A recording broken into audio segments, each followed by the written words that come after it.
coffee was still warm when the search party found it sitting on the kitchen table, steam curling from the ceramic mug in the abandoned cabin. The meal beside it, cornbread crumbling, beans congealing, hadn't been touched. Outside, fresh tire tracks led to the cabin's porch, then simply stopped. No footprints led away, no drag marks disturbed the dirt. The car keys dangled from the ignition of a rental sedan, its engine still ticking as it cooled. Inside the glove compartment, investigators found a GPS device with one destination logged: Coldwater, West Virginia.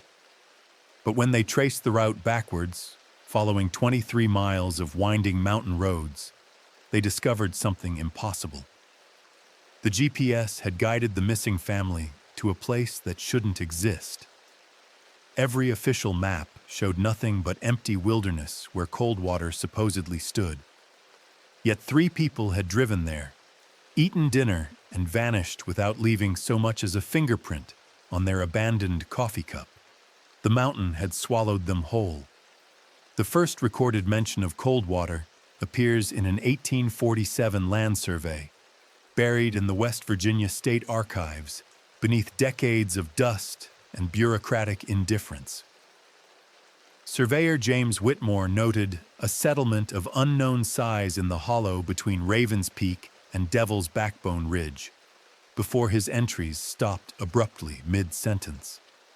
The ink on his final entry had smeared, as though his hand trembled as he wrote, "The townspeople invited me to stay for supper. I should not have..." The sentence ends there.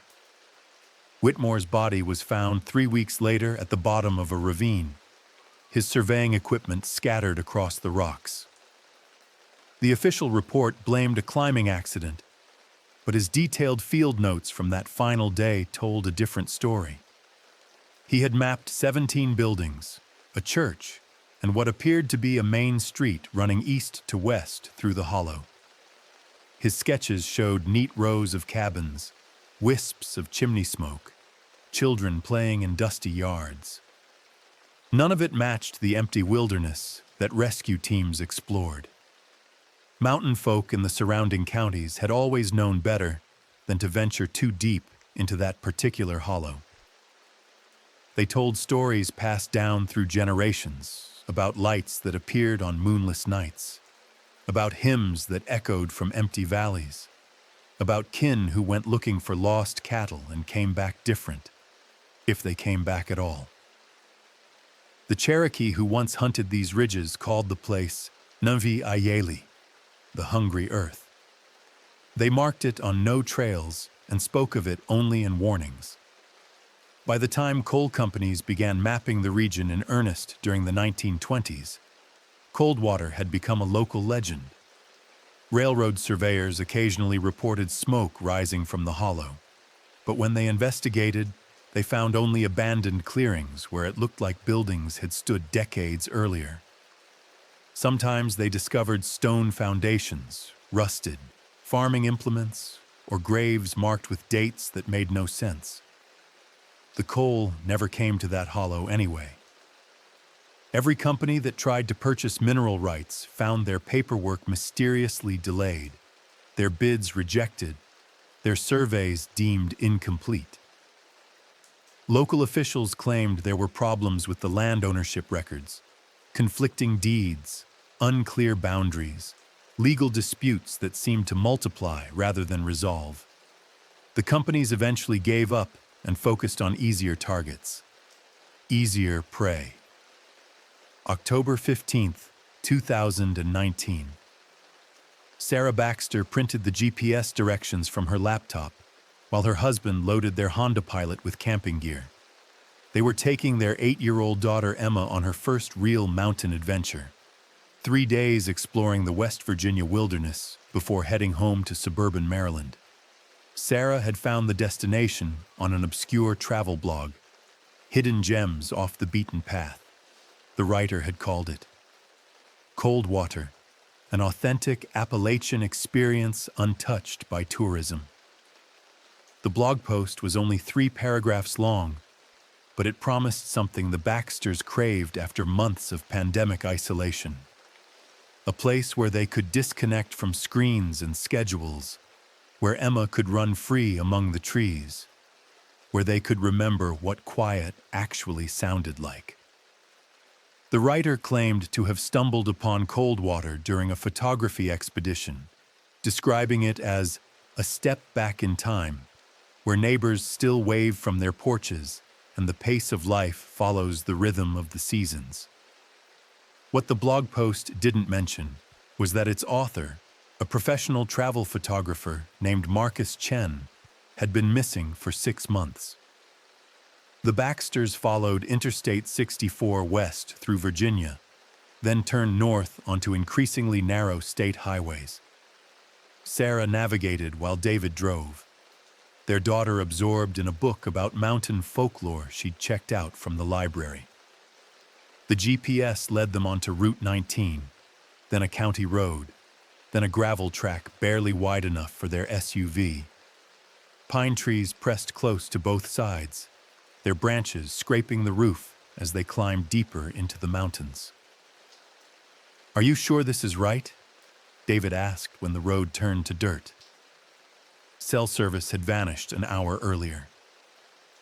Sarah double-checked the coordinates. The blog said it was remote. They drove another hour through forest so dense that midday felt like twilight. When they finally saw smoke rising from the trees ahead, Sarah felt a flutter of excitement. This was exactly what they'd hoped to find, a secret corner of America where time moved differently. The first cabin appeared around a sharp bend, its windows glowing with warm lamplight despite the afternoon sun. A woman in a cotton dress waved from the porch as they passed. Children played in a yard filled with carved wooden toys that looked handmade. An elderly man sat whittling on his front steps, his pocket knife catching the filtered sunlight as he worked. Everything looked exactly like the photographs they'd seen online. Nothing looked like it belonged in 2019. Emma pressed her face to the window as they drove slowly down what appeared to be Coldwater's main street. The buildings looked like something from a museum exhibit about frontier life. Rough-hewn logs chinked with clay, shake shingles weathered to silver, stone chimneys trailing lazy spirals of wood smoke. But these weren't preserved historical structures. They were lived-in homes where people hung washing on lines, tended vegetable gardens, and sat on porches that sagged with age. "Where are all the power lines?" Emma asked. David had been wondering the same thing. No electrical wires connected the buildings. No telephone poles lined the street. No satellite dishes, air conditioning units, or security lights interrupted the 19th century tableau. Even more unsettling, every person they passed seemed to notice their modern vehicle with something between curiosity and recognition, as though they'd been expecting visitors. The woman from the first cabin appeared to be following them, walking parallel to their route along a footpath that wound between the houses. She kept pace with their slow-moving car, never hurrying but somehow maintaining the same speed despite the terrain. When Sarah turned to look back, the woman smiled and waved again. "Should we stop and ask for directions?" Sarah suggested, though they seemed to have found exactly what they were looking for. Before David could answer, Emma pointed ahead. "Look, there's a place to park." A hand-painted wooden sign marked a small clearing beside what appeared to be the town's general store. "Visitors welcome. Mind the rules."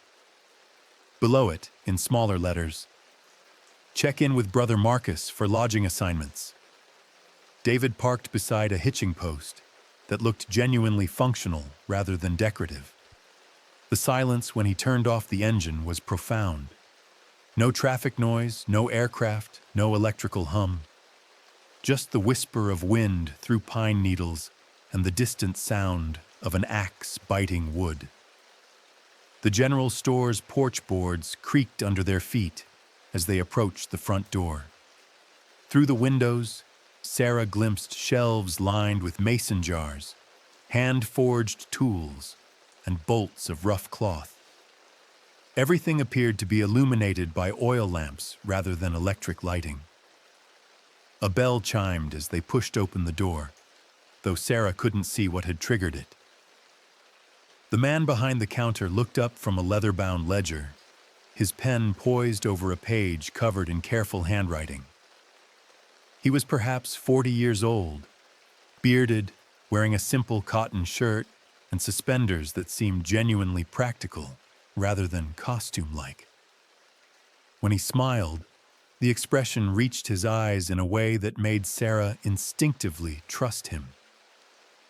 "The Baxter family," he said before they could introduce themselves.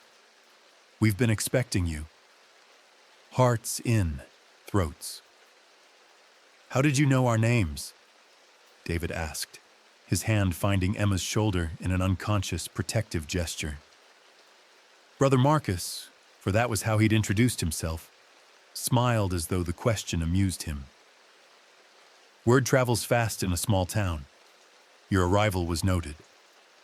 He gestured toward the windows, where several residents had gathered on the porch outside.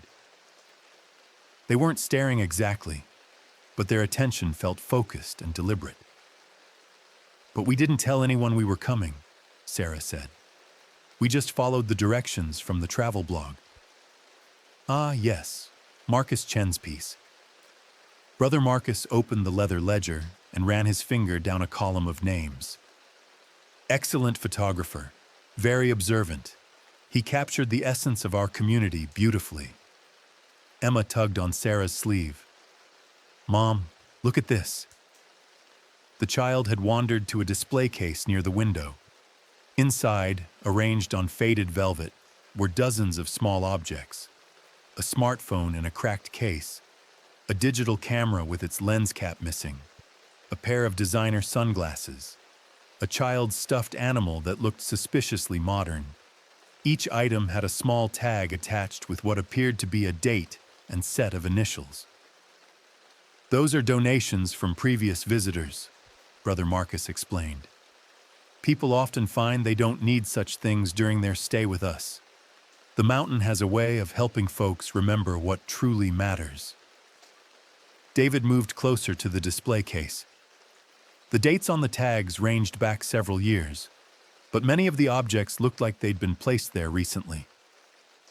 The smartphone, for instance, appeared to be a current model despite its tag reading MZ June 2019. "That wouldn't happen to be Marcus Chen's phone, would it?" David asked. "We respect our guests' privacy," Brother Marcus replied, which wasn't really an answer. "Would you like me to show you to your accommodations? Supper begins at 6, and you'll want time to settle in." Sarah felt the first flutter of unease, but Emma was already heading for the door, drawn by the sound of children's laughter from outside. The voices carried a musical quality that seemed almost orchestrated, like a choir performing casual conversation. Brother Marcus led them back outside, where the woman from the first cabin stood waiting beside their Honda Pilot. Up close, Sarah could see that her cotton dress was hand-sewn with careful attention to detail, but the fabric looked store-bought despite its deliberately rustic pattern. The woman's hair was arranged in a style that suggested the 1800s, but her teeth were too straight and white for someone living without modern dental care. "Sister Margaret will help you with your belongings," Brother Marcus said. "She's prepared the cabin at the end of Maple Row for your family." "We actually brought camping gear," David said. "We were planning to stay outdoors." "Oh, you can't do that here," Sister Margaret said, her voice carrying a gentle but firm authority. "The mountain doesn't approve of camping. Too many things wander after dark." She said it with the same tone she might use to mention rain in the forecast. What things wander? The cabin assigned to the Baxters sat at the end of a row of identical structures, each separated by perhaps 50 feet of carefully tended yard. Every building looked freshly maintained despite its weathered appearance. No peeling paint, no broken shutters, no weeds growing through the porch boards. Someone had recently swept the front steps and left a bundle of firewood stacked beside the door. Inside, the cabin was spartanly furnished, but clean. 2 rooms, a main living area with a stone fireplace and a smaller bedroom with 3 beds covered in hand-stitched quilts. Oil lamps provided the only light, their flames dancing behind glass chimneys that looked antique but functioned perfectly. A pitcher of fresh water stood on a washstand beside a basin and towel. "Where's the bathroom?" Emma asked. Sister Margaret gestured toward the back of the cabin. "Outhouse is 20 paces through the back door. We've provided a chamber pot for nighttime convenience." David and Sarah exchanged glances. They'd expected rustic accommodations, but this was beyond anything they'd imagined. The absence of modern plumbing, electricity, and heating meant they were essentially camping indoors. Yet the cabin felt comfortable rather than primitive, as though it had been designed by people who understood how to live well without modern conveniences. "Is there somewhere we can charge our phones?" Sarah asked. "Just in case of emergencies." "Oh, those won't work here anyway," Sister Margaret replied. "The mountain interferes with such devices. You'll find it quite liberating once you adjust." She helped them carry their luggage inside, then lingered in the doorway as though waiting for something.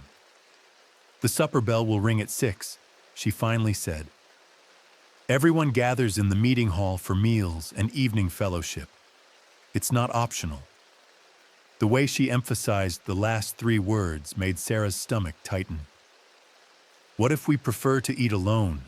David asked. Sister Margaret's smile never wavered, but something shifted behind her eyes. "Oh, that wouldn't be neighborly at all. We're very particular about community participation here. It's what keeps us safe."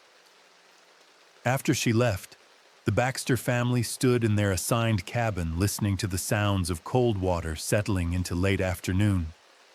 Voices called between houses, axes rang against wood. Somewhere a woman sang a hymn in a clear soprano voice that seemed to float on the air like mist. It was peaceful and welcoming and completely normal, except for the growing certainty that they were no longer in control of their own plans. David tried his cell phone again, then Sarah's. Dead. Not just out of range, but completely unresponsive, as though the batteries had drained despite showing full charge that morning. Emma had discovered a collection of hand-carved toys in a wooden crate beside one of the beds. Dolls, animals, and puzzles that showed remarkable craftsmanship. Each piece was painted in bright colors that suggested recent creation, yet the wood was worn smooth by countless small hands. "These are really cool," Emma said, holding up a carved horse that seemed to move naturally in her grip. "I wonder who made them."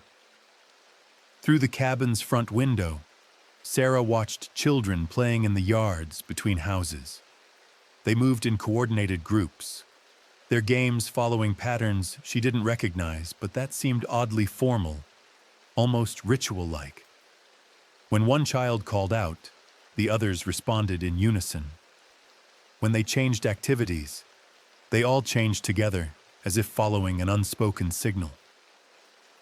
"Mom, what's wrong?" Emma asked. Sarah realized she'd been staring for several minutes. "Nothing, sweetheart.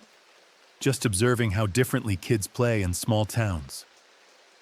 But as she watched, one of the children, a girl about Emma's age, turned toward their cabin window and smiled.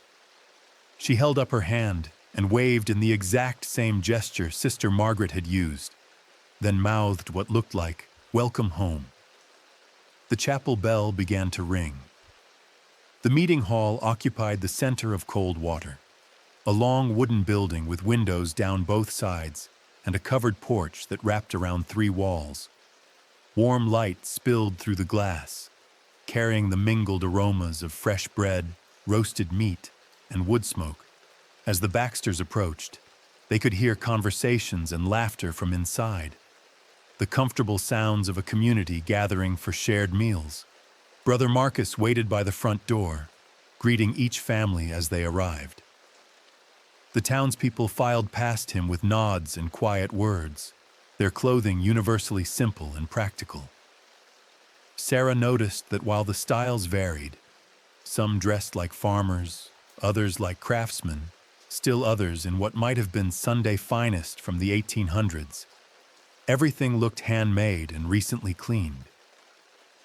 "The Chen family," Brother Marcus announced as David, Sarah, and Emma reached the door.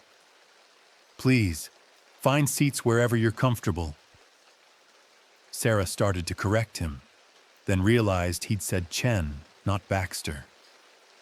Before she could point out the mistake, Emma tugged her inside where long tables filled the hall. Perhaps 60 people had gathered for supper, ranging from elderly couples to families with young children.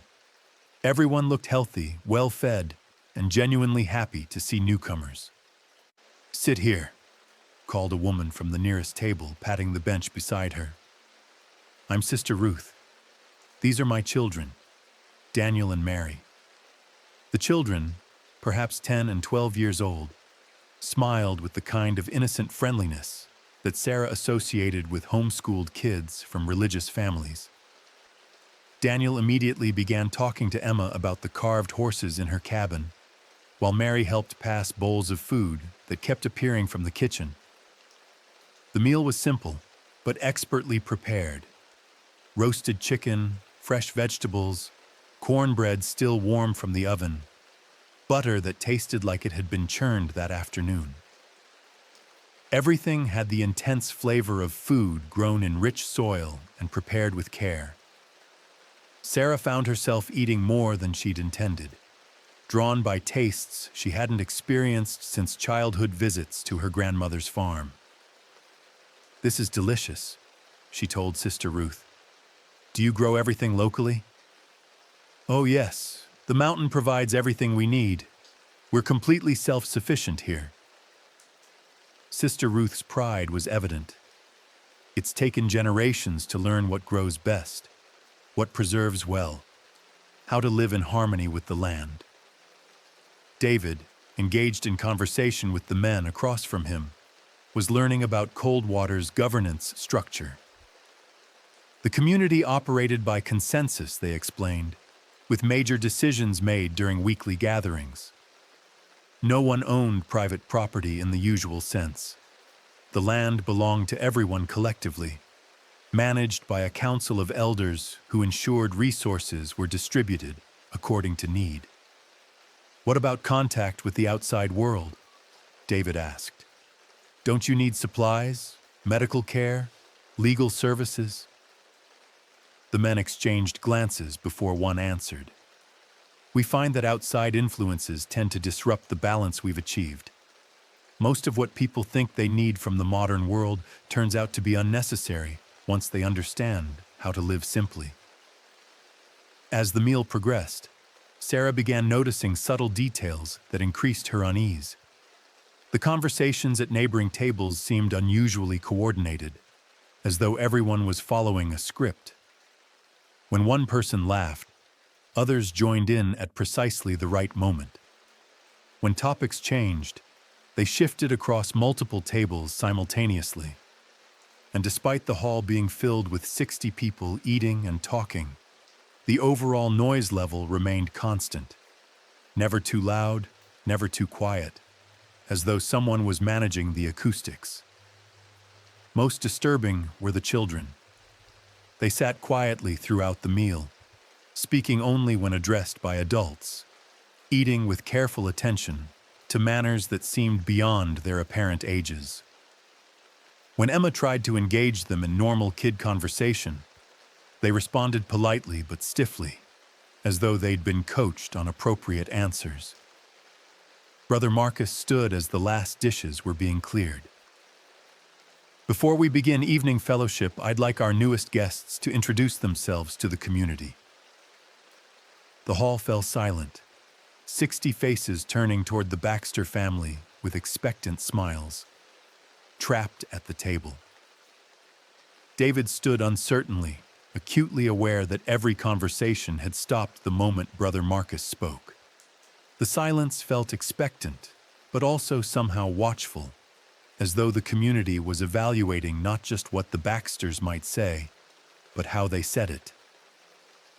"I'm David Baxter," he began. "This is my wife Sarah and our daughter Emma. We're here for a few days of camping and exploring the mountains." Murmurs of approval rippled through the hall, but Sarah noticed they were too uniform, everyone responding at exactly the same volume and tone. "We appreciate your hospitality," Sarah added. "This is exactly the kind of authentic experience we were hoping to find." Brother Marcus nodded gravely. "We're honored to share our home with visitors who appreciate what we've built here. But before you retire for the evening, it's important that you understand how our community operates. Sister Agnes, would you explain our guidelines?" An elderly woman near the front of the hall rose slowly, her movements suggesting genuine age rather than the calculated antiquity Sarah had noticed in others. When she spoke, her voice carried an authority that silenced even the smallest children. "Coldwater exists in harmony because we follow certain principles," Sister Agnes said. "First, we rise with the sun and sleep when darkness falls. The mountain's rhythms govern our days, not artificial schedules." Sarah glanced at her watch. Nearly 8:30, well past sunset. Yet the entire community had gathered for this meal as though the timing was perfectly natural. "Second, we share all meals in common. Private eating disrupts the bonds that hold us together. Third, we work together for the common good. Every person contributes according to their abilities." Sister Agnes paused, her eyes finding each member of the Baxter family in turn. "Fourth, we respect the boundaries of our home. The forest beyond our gardens belongs to things that prefer not to be disturbed. No one ventures past the marked trails after dark, and no one attempts to leave without proper preparation." "What kind of preparation?" David asked. "The mountain makes certain demands of those who wish to depart," Brother Marcus explained. "We've learned it's best to follow established protocols. Nothing burdensome, simply respectful acknowledgement of our relationship with this place." Emma raised her hand as though she were in school. "What kinds of things live in the forest?" The adults exchanged glances, the same coordinated response Sarah had noticed during dinner. "Old things," Sister Agnes said finally. "Hungry things. Things that remember when these mountains were different. They don't trouble us as long as we observe the proper courtesies." "Is that why the town isn't on any maps?" Sarah asked. "Maps are made by outsiders who don't understand what they're documenting," Brother Marcus replied. "We prefer to remain undisturbed by those who might not appreciate our way of life." The fellowship meeting continued for another hour, with various community members sharing news, discussing work projects, and planning for the upcoming harvest season. Everything sounded normal and wholesome, like minutes from a traditional town hall meeting. But Sarah began to notice patterns in the discussion that suggested these weren't spontaneous conversations. People spoke in a particular order, their comments building on each other in ways that felt rehearsed. No one interrupted or disagreed. No one raised concerns or problems that couldn't be solved within the community's existing framework. Most telling, no one mentioned anything that would place them definitively in the 21st century. When the meeting finally ended, Brother Marcus approached the Baxter family as others began filing out of the hall. I hope you found our fellowship enlightening, he said. Tomorrow you'll have opportunities to observe our daily routines, perhaps contribute to some of our projects. Many visitors find the work satisfying. What if we'd prefer to explore the surrounding area? David asked. We're hoping to do some hiking, maybe visit other towns in the region. Brother Marcus's smile became strained around the edges. I'm afraid that wouldn't be practical. The nearest settlements are quite distant, and the terrain can be treacherous for those unfamiliar with local conditions. Much safer to remain within our established boundaries. As they walked back to their cabin, Sarah noticed that oil lamps had been lit in every window throughout the town. The effect was beautiful. A warm constellation of lights scattered across the hollow, but also vaguely unsettling. It was as though Coldwater was performing itself, maintaining a deliberate appearance even after dark. Emma skipped ahead, apparently untroubled by the evening's formality. But when she reached their cabin's front porch, she stopped abruptly. Mom, look. Someone had placed a small carved figure beside their door, a wooden woman in a dress similar to what Sister Margaret had worn. The craftsmanship was exquisite, every detail perfectly rendered. But the figure's face bore an unmistakable resemblance to Sarah herself. Sarah picked up the carved figure, its weight heavier than expected for its size. The wood felt warm to the touch, as though it had been sitting in sunlight rather than on a shadowy porch. Every detail was precisely accurate, not just Sarah's general features, but specific characteristics, like the small scar above her left eyebrow and the way her hair fell naturally across her forehead. Someone's been watching us very carefully, David murmured, examining the carving over Sarah's shoulder. Emma bounced excitedly. Do I have one too? Can we look for mine? But searching around the cabin revealed no additional figures, only the wooden Sarah, smiling with an expression that managed to be both welcoming and somehow predatory.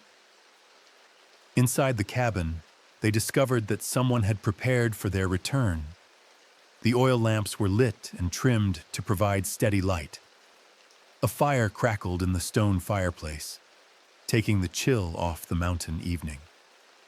Fresh towels had been folded beside the wash basin, and the beds were turned down with military precision. This is either incredibly thoughtful hospitality, Sarah said, or the most invasive place we've ever stayed. David tried the cabin's front door, testing whether it latched securely. The mechanism worked smoothly, but he noticed there was no lock. Just a simple wooden latch that could be opened from outside as easily as from within. Maybe we should leave in the morning, he suggested quietly. Leave? Emma looked up from the wooden toys she'd discovered earlier. But I want to play with the other kids. They promised to show me the secret fort they built in the woods. Sarah's stomach clenched. When did they promise that, sweetheart? During dinner. Mary and Daniel said they'd take me exploring tomorrow. Emma held up one of the carved horses, making it gallop across her palm. They know all the best hiding places. David and Sarah exchanged worried glances. Neither had noticed Emma talking extensively with the other children, yet she seemed to have made detailed plans with them. What else did they tell you? Sarah asked, sitting on the edge of Emma's bed. Just normal stuff. How they collect berries and nuts for the winter. How they help with the gardens. How they practice songs for the evening meetings. Emma's voice carried the enthusiasm of a child who discovered peers with genuinely interesting lives. Oh, and they warned me about the night sounds. What night sounds? The things Sister Agnes mentioned. They come down from the higher mountains sometimes, looking for food. But they won't bother us if we stay inside after dark. As if summoned by Emma's words, A sound echoed through the forest beyond the cabin, something between a howl and a call that didn't quite match any animal Sarah could identify. It was answered by a similar cry from a different direction, then another, until the hollow filled with a chorus of voices that seemed to circle the town's perimeter. Emma listened with interest rather than fear. See? Just like Mary said they would. Sarah moved to the window and peered through the glass. The oil lamps in neighboring cabins still burned, but she couldn't see any residents moving around outside. Coldwater appeared to have settled into complete stillness, as though everyone understood the importance of remaining indoors once the calling began. The sounds continued for perhaps 20 minutes, not random animal cries, but what increasingly seemed like communication. Patterns emerged in the calls and responses, suggestions of language or at least coordinated behavior. When they finally faded, the silence that replaced them felt heavy with significance. "Time for bed, I think," David said, though his voice carried a tension that hadn't been there earlier. They helped Emma change into her pajamas and settled her under the hand-stitched quilt. The wooden toys seemed to fascinate her. She arranged them in careful patterns on the bedside table as though their placement mattered. "Mom, do you think we'll stay longer than 3 days?" Emma asked as Sarah tucked her in. "Why do you ask?" "Mary said most families decide to stay once they understand how nice it is here. She said her family came to visit 2 years ago and never left." Sarah's mouth went dry. "What about their house? Their jobs? School?" Emma shrugged. I guess they didn't need those things anymore. After Emma fell asleep, David and Sarah sat by the fireplace, speaking in whispers. The carved figure of Sarah sat on the mantel above them, its painted eyes seeming to follow their conversation. "We're leaving first thing in the morning," David said. "I don't care how rude it seems." Sarah nodded, but privately wondered whether morning departures would prove as simple as Brother Marcus had made them sound. Outside, the night sounds began again. Deeper, closer, hungrier. Sarah woke to the sound of axes ringing against wood and voices calling cheerful greetings between houses. Sunlight streamed through the cabin's windows, illuminating dust motes that danced like tiny spirits in the air. For a moment, lying beneath the hand-stitched quilt, she felt genuinely peaceful. Then memory returned, and with it the urgent need to leave Coldwater behind. Emma's bed was empty, her quilt neatly folded. Sarah bolted upright, scanning the cabin's small interior. David sat at the wooden table near the window, fully dressed, staring out at the town's morning activities with an expression of controlled alarm. "Where's Emma?" "Playing with the other children," he said without looking away from the window. "They came to collect her about an hour ago. I tried to say she needed to stay with us, but she was already dressed and eager to go." Sarah joined him at the window. Emma was visible in the yard 3 houses over, engaged in what appeared to be a complicated game involving rope and wooden hoops. She moved with the same coordinated precision Sarah had noticed in the other children, following patterns that seemed both playful and somehow ritualistic. "Did you try to bring her back?" "I started to.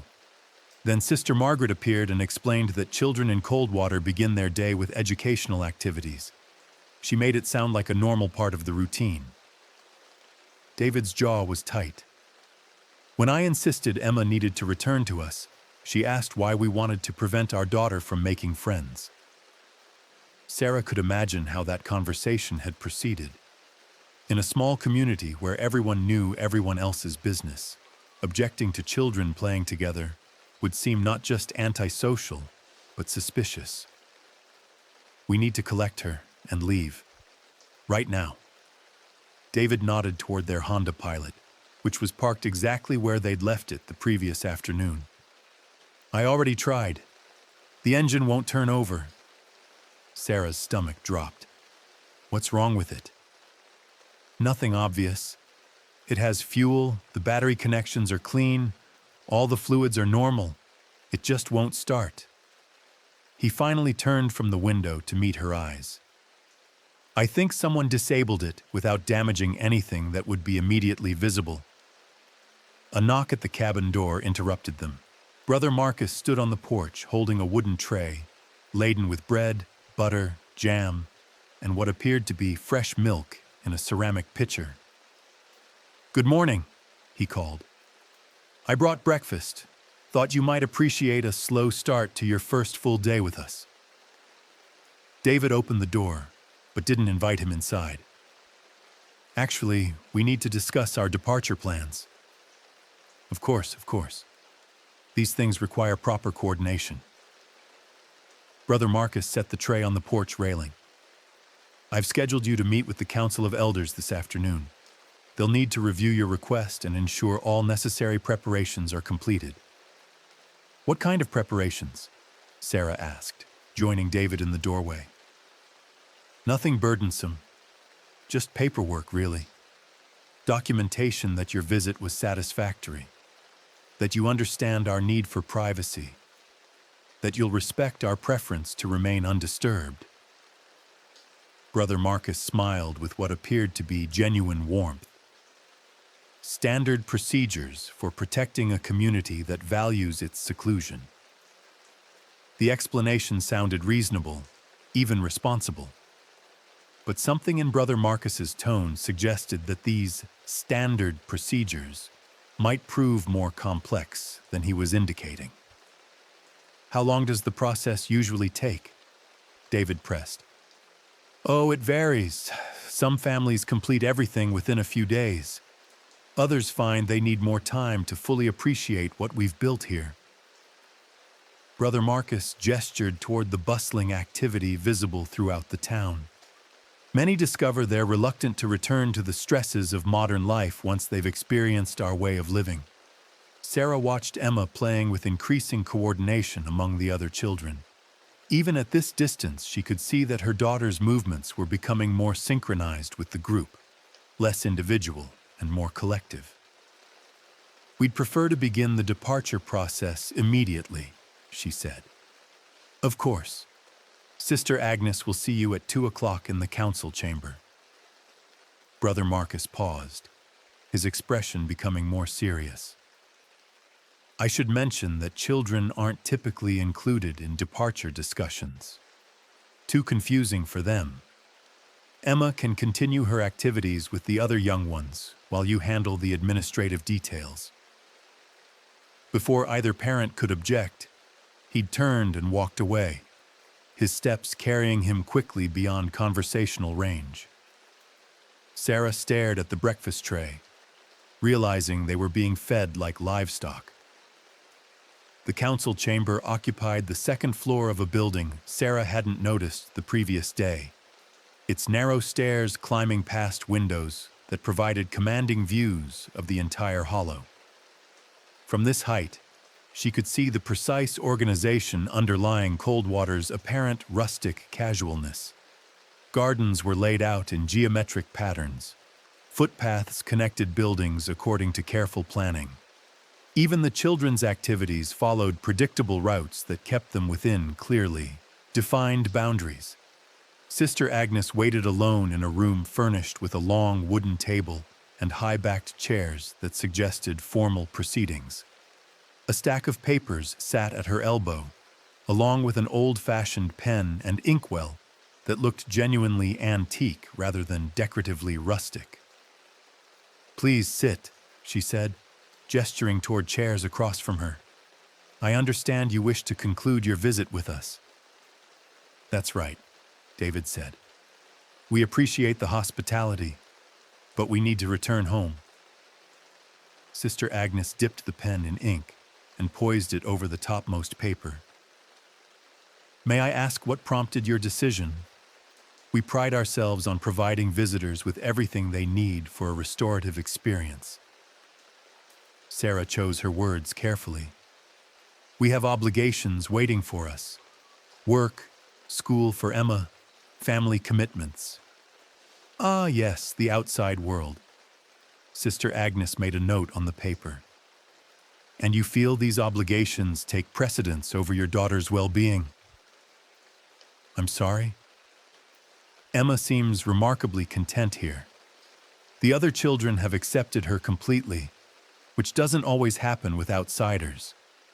She's learning valuable skills, participating in meaningful work, developing connections that could last a lifetime. Sister Agnes looked up from her writing. Are you certain uprooting her again serves her best interests?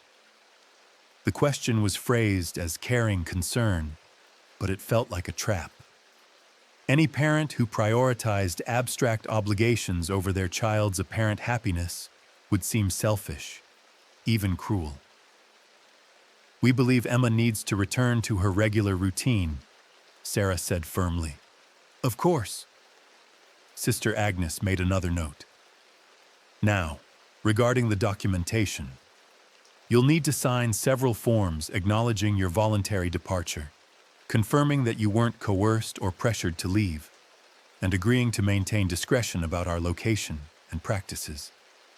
She slid the first document across the table. Sarah began reading, but the language was dense with legal terminology that seemed designed to obscure rather than clarify its meaning. References to binding agreements and permanent restrictions appeared throughout the text. This looks more like a legal contract than departure paperwork, David observed. Modern life requires careful attention to liability issues, Sister Agnes explained. We must protect ourselves against misunderstandings or false claims about our community. Sarah continued reading, growing more alarmed with each paragraph.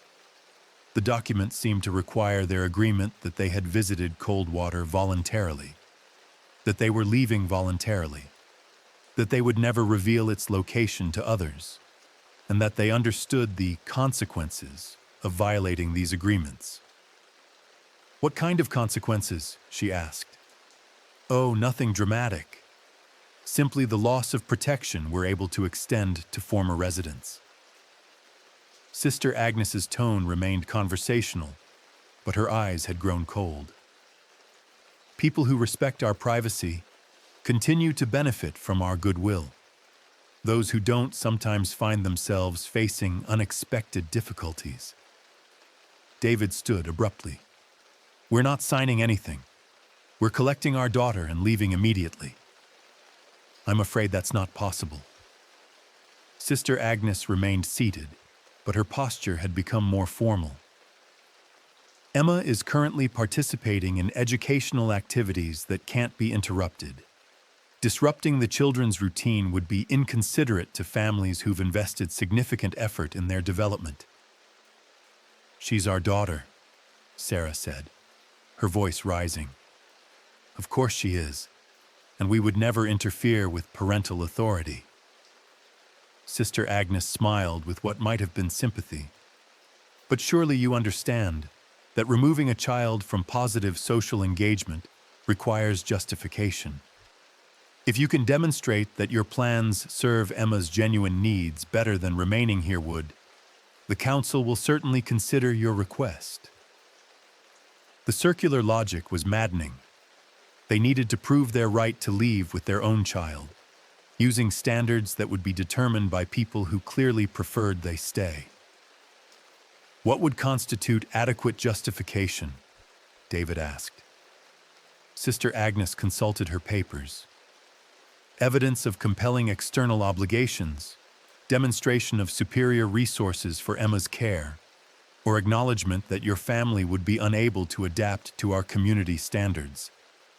Each option seemed designed to trap them. Claiming compelling external obligations would require revealing personal information they might not want to share. Demonstrating superior resources would mean arguing against the obvious benefits of Coldwater's lifestyle. Acknowledging inability to adapt would provide grounds for keeping Emma while releasing parents who might cause disruption. We need time to consider our options, Sarah said.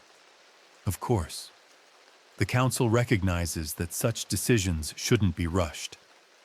Sister Agnes gathered her papers. Please take all the time you need. Emma will be well cared for while you deliberate. The threat was politely worded but unmistakable. Hostages with smiles. That evening, while Coldwater settled into its routine of communal dinner and fellowship, Sarah slipped away from the meeting hall and made her way to the general store. The building stood empty, its front door unlocked as seemed to be standard throughout the town. Oil lamps provided enough light to navigate the narrow aisles lined with practical goods that suggested a completely self-sufficient community. Behind the main counter, she found Brother Marcus's leather-bound ledger lying open to a page covered in recent entries. Names, dates, and brief notations filled the columns in careful handwriting that suggested meticulous record-keeping. Sarah photographed several pages with her cell phone before realizing the device still wouldn't function. The screen remained black despite her attempts to power it on. Instead, she memorized what she could see by lamplight. Chen, Marcus, photographer, June 15, 2019. Integration successful Williams family. 3. Camping enthusiasts, August 3, 2019. Integration partial. Monitoring continues. Rodriguez, Elena, hiking solo, September 12, 2019. Integration successful Baxter family. 3. Recreational visitors, October 15, 2019. Integration in progress. The entries continued for pages, stretching back several years. Most were marked integration successful, though some showed departed with restrictions or monitoring continues. A few bore the notation returned to mountain without additional explanation. Sarah flipped backward through the ledger, finding similar entries dating back decades. The handwriting changed periodically, suggesting different record keepers over time, but the format remained consistent. Names, arrival dates, and final dispositions all noted with bureaucratic precision. Near the back of the ledger, she discovered a loose sheet of paper covered in different handwriting. Hurried, desperate script that suggested someone writing in secret or under pressure. They won't let us leave. Say the paperwork isn't complete, that Emma needs more time to adjust. David tried to take the car anyway, but they did something to the engine. When I ask direct questions, they smile and change the subject. The other families here all came as visitors, too. Some arrived recently, others years ago. But they all tell the same story about deciding to stay. Their kids don't remember life before Coldwater. I think they're being drugged or hypnotized or something worse. If anyone finds this, we're the Baxter family from Rockville, Maryland. We came here October 15, 2019 and can't get out. Tell someone. Tell everyone. Don't let others make the same mistake. Sarah's hands shook as she read her own desperate message. Handwriting she didn't remember creating. Words she didn't remember writing, but unmistakably her own script documenting experiences she was only now beginning to understand. According to the note, they'd been in Coldwater for weeks, not days. Memory like quicksand. Sarah stared at the paper, her mind reeling. The handwriting was definitely hers. She recognized the distinctive way she formed certain letters, the slight rightward slant that had persisted since childhood. But she had no memory of writing these words, no recollection of the desperation that bled through every line. October 15, 2019. Today was October 17th. According to her note, they'd already been trapped in Coldwater for weeks.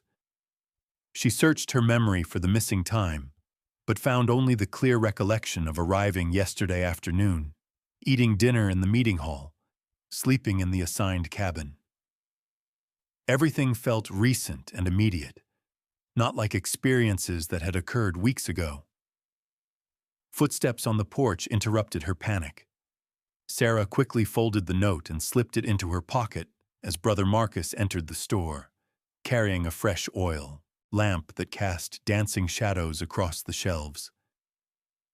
"Sister Sarah," he said, his tone carrying mild reproach, "the evening fellowship is about to begin. Everyone was wondering where you'd gone." "I was just looking around. This is fascinating, how you maintain such an authentic historical environment. We prefer to think of it as simply living according to principles that have proven sustainable." Brother Marcus moved behind the counter, his eyes noting the position of the ledger before closing it. "Time moves differently here than in the outside world. Many visitors find that liberating once they adjust to our rhythms." "What do you mean, time moves differently?" "Oh, nothing mystical. Simply that, without clocks and schedules and external pressures, people discover a more natural way of existing. Days flow into each other without the artificial divisions modern life imposes." He smiled warmly. "You'll find that the longer you stay, the less important specific dates become." Sarah felt dizzy, uncertain whether the disorientation came from shock or from something else, some influence she hadn't noticed affecting her perception. "I think I need some fresh air." "Of course. But do join us for fellowship soon. Emma has prepared a song to share with the community tonight. She's been practicing with the other children all week." All week. Sarah stumbled outside, gulping the cool mountain air. Around her, Coldwater continued its evening routine exactly as it had the night before. Residents walking between buildings, children playing organized games, the warm glow of oil lamps creating a picture of timeless community life. But if her note was accurate, this scene had been repeating for weeks. The same routines, the same activities, the same conversations, cycling endlessly while days disappeared from her memory, like water through a sieve. She found David sitting on their cabin's front porch, whittling a piece of wood with a knife she didn't recognize. His movements showed the practiced efficiency of someone who'd been carving for months, not hours. David. He looked up with a smile that seemed genuinely content. "There you are. I was wondering when you'd get back from your walk." "What walk?" "The one you take every evening after dinner. Down to the creek and back." He returned his attention to the carving, which Sarah now saw was taking the shape of a small wooden figure. "Emma loves hearing about what you see along the path." Sarah sat heavily beside him. "David, what day is it?" "Tuesday, I think. Or Wednesday.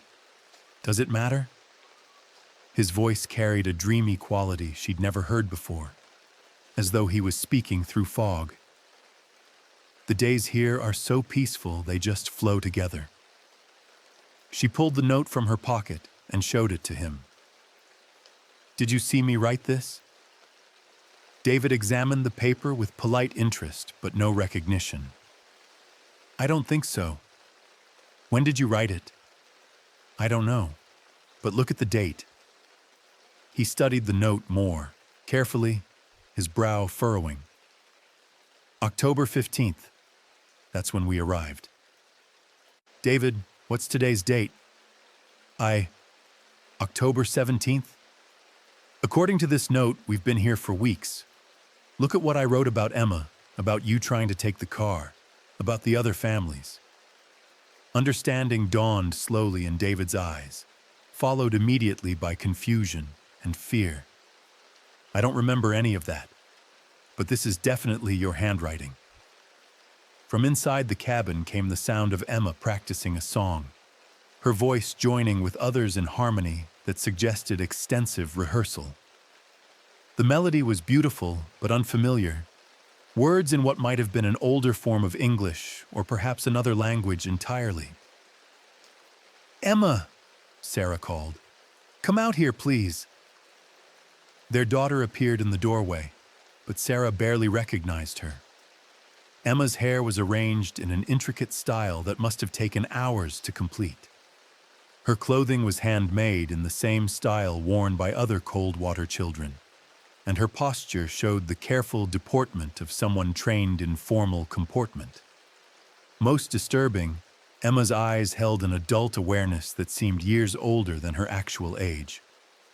"Yes, Mother," she said, her voice carrying a cadence that matched the other children's speech patterns. "Sweetheart, how long have we been visiting here?" Emma smiled with patient indulgence.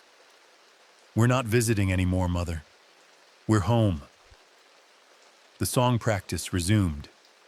Sarah grabbed David's arm, squeezing hard enough to leave marks. "We have to get Emma and leave right now. Tonight." David blinked, the fog in his expression clearing slightly. "But the car won't start, and Sister Agnes said we need to complete the departure process." "Forget the process. Forget the car. We walk out." Sarah kept her voice low, conscious that Emma was still inside practicing songs that seemed to weave themselves into the listener's consciousness. "We take Emma and walk back the way we drove in. That's 23 miles through mountain wilderness, at night. Better than losing ourselves piece by piece until we don't remember who we were."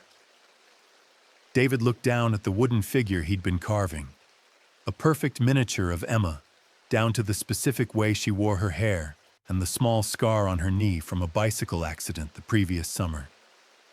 He had no memory of beginning the carving, no recollection of acquiring such detailed skill with knife and wood.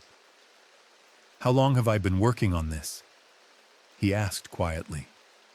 "I don't know, but we're going to find out." Sarah stood and moved toward their cabin's door. "Emma, we need to pack our things. We're leaving tonight." "Oh, we can't do that." Emma appeared in the doorway, her adult composure unsettling in an 8-year-old's face. Brother Marcus explained that night travel isn't safe. The mountain doesn't approve of people wandering in darkness. "Since when do you call him Brother Marcus?" Emma looked genuinely puzzled. "Since always. That's his name." Sarah pushed past her daughter into the cabin, scanning for their original luggage. She found her suitcase neatly stored under one of the beds, but when she opened it, the contents had changed. Her modern clothes had been replaced with handmade garments, similar to what other women in Coldwater wore. David's suitcase contained the same transformation, his hiking gear and camping clothes replaced with simple shirts, pants, and work boots that looked like they'd been worn for months. "Where are our real clothes?" "These are our clothes, Mother." Emma's patience sounded practiced, as though she'd had this conversation before. "The other things were donated to help new visitors who arrive without proper garments." Sarah frantically searched the cabin for any objects that belonged to their previous life. Their cell phones, car keys, wallets, Emma's stuffed animal, David's camping equipment, everything had vanished, replaced with handcrafted items that fit perfectly into Coldwater's 19th century aesthetic. In the carved wooden chest beside Emma's bed, she found a collection of toys that Emma seemed to treasure, but that Sarah had never seen before. Dolls, animals, and puzzles that showed the wear patterns of months or years of play. "Emma, do you remember our house in Maryland?" "I remember the old place." Emma's voice carried the same dreamy quality that had affected David. "But it wasn't really home. This is home." "What about your school, your friends, your teacher, Mrs. Patterson?" Emma frowned, accessing memories that seemed increasingly distant. "I think there was a place with lots of children sitting in rows.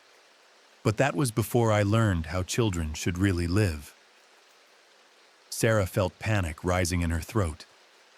If Emma's memories of their previous life were fading, how much of her own past might already be lost?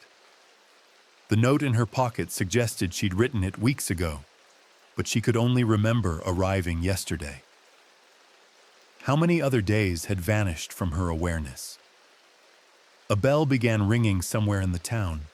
Not the dinner bell or the fellowship bell, but something deeper and more urgent. Emma's head snapped up, her expression suddenly alert. Oh, that's the gathering call. Everyone needs to come to the meeting hall right away. Why? Someone's been asking the wrong questions. The child's matter-of-fact tone made Sarah's blood freeze.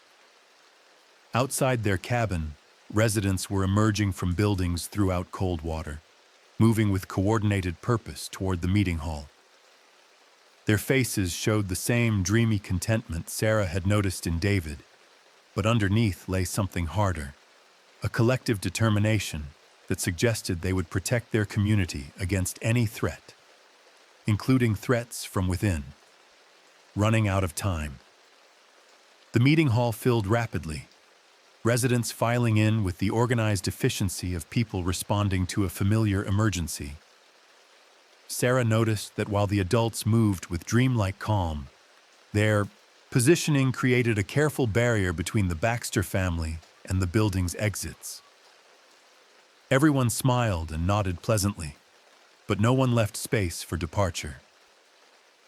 Brother Marcus stood at the front of the hall, his expression more serious than Sarah had ever seen it. Friends, we've reached a moment that requires community attention. Some of our newest residents are experiencing adjustment difficulties that could affect everyone's well-being. All eyes turned toward the Baxter family.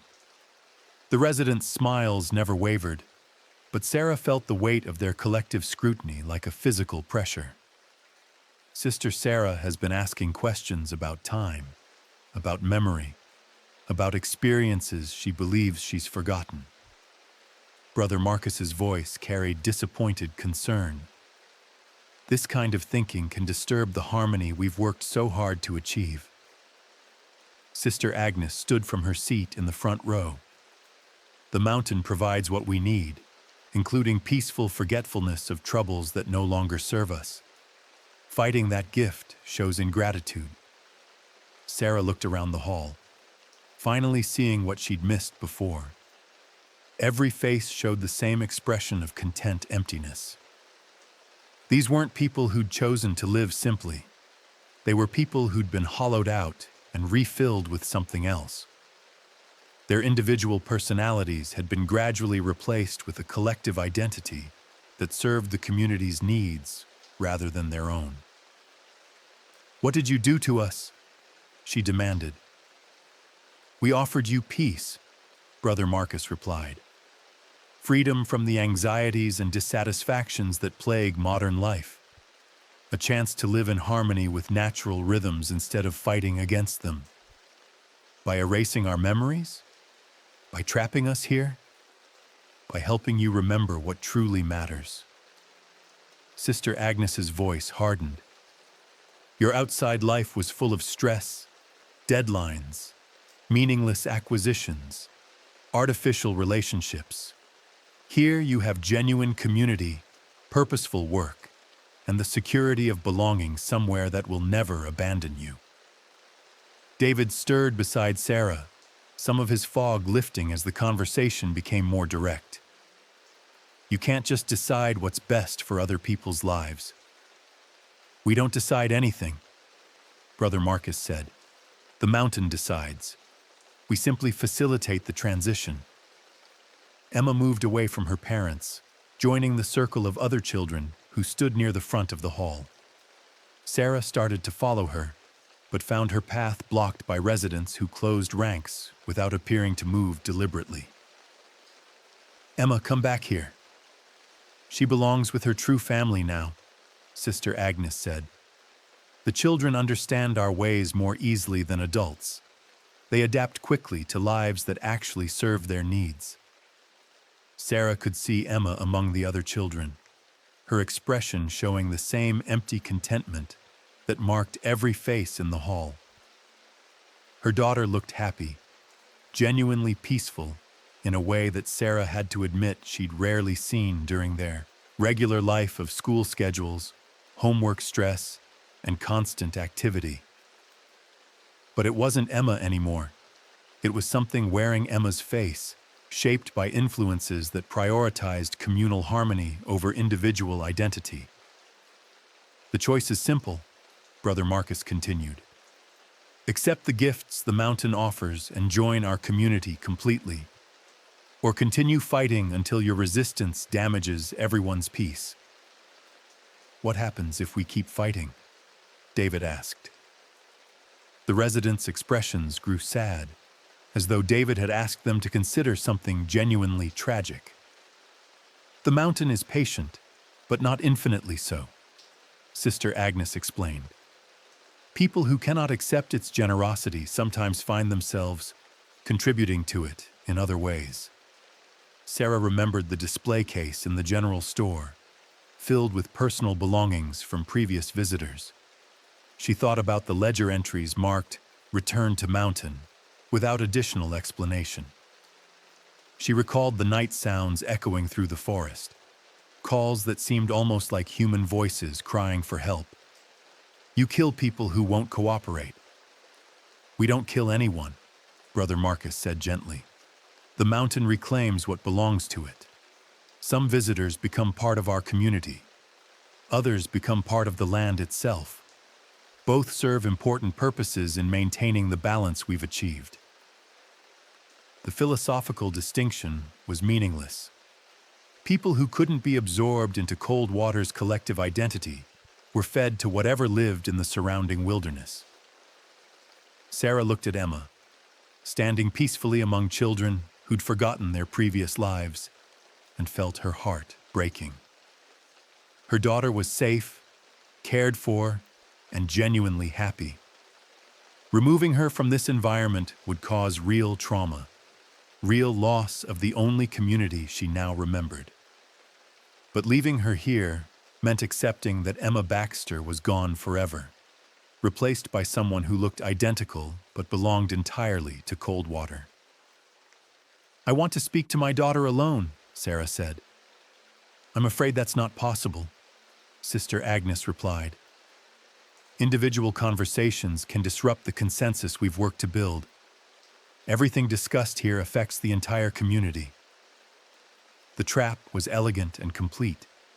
They couldn't leave without Emma, couldn't reach Emma without accepting Coldwater's terms, and couldn't accept those terms without surrendering everything that made them who they were. Unless they were willing to do something desperate. Something that might save Emma's identity even if it couldn't save her life. What would you do? Sarah looked at David and saw her own terrible understanding reflected in his eyes.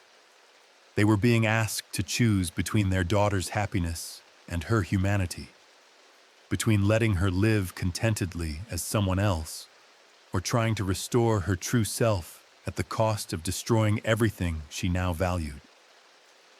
But as Sarah watched Emma among the other children, she noticed something the adults had missed.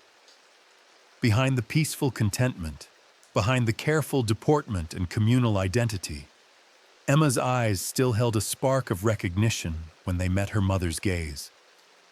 She was still in there, somewhere beneath the overlay of Coldwater's influence, and she was waiting for rescue. All right, Sarah said quietly. We'll stay. The relief in the hall was palpable, residents relaxing as the crisis passed. But Sarah caught Emma's eye and mouthed a single word: tonight. Her daughter's tiny nod was barely visible, but it was enough. The real Emma was still fighting. The Maryland State Police found the abandoned Honda Pilot 3 days later, parked beside a hiking trail that led nowhere special according to their maps. The GPS showed the vehicle's last destination as coordinates that placed it in an empty stretch of West Virginia wilderness, though the car was discovered 60 miles away in Virginia. Inside the vehicle, investigators found camping gear, suitcases full of ordinary clothes, and a child's stuffed animal that tested positive for Sarah Baxter's fingerprints. The family's cell phones were discovered in a rest stop trash can 40 miles away, their data wiped clean. Despite extensive searches involving multiple law enforcement agencies, tracking dogs, and helicopter surveys, no trace of the Baxter family was ever found. David's credit cards showed no activity after October 14th. Sarah's social media accounts went silent. Emma simply vanished from every system that had previously tracked her existence. The case files remain open, though investigators privately admit they have no promising leads. The family appears to have driven into the mountains and disappeared as completely as though the earth had swallowed them. But sometimes, hikers in the remote hollows of West Virginia report strange experiences. Lights glimpsed through trees that lead to nothing when investigated. Voices calling for help that stop when searchers arrive. Most unsettling, occasional sightings of a small settlement that appears on no maps, but looks exactly like descriptions from historical accounts of 19th century Appalachian communities. Those who see it from a distance describe oil lamps glowing in cabin windows, children playing with handmade toys, and the sound of hymns rising from a meeting hall where families gather for evening fellowship. But anyone who tries to approach finds only empty forest, as though the entire community was nothing more than a mirage created by shadows and wishful thinking. Local residents in the surrounding counties know better than to venture too deep into certain hollows after dark, especially places where the Cherokee once warned that the earth itself grew hungry. They tell their children to stay on marked trails, to never follow lights or voices in the forest, and to remember that some mountains hold secrets older than maps or memory. Sometimes, on still nights when the wind carries just right, people claim they can hear singing echoing from the hidden places where traditional life continues unchanged by modern concerns, where families live simply, work together, and never worry about the outside world because they've found something better than freedom. They've found home. Subscribe if you want the next deep dive.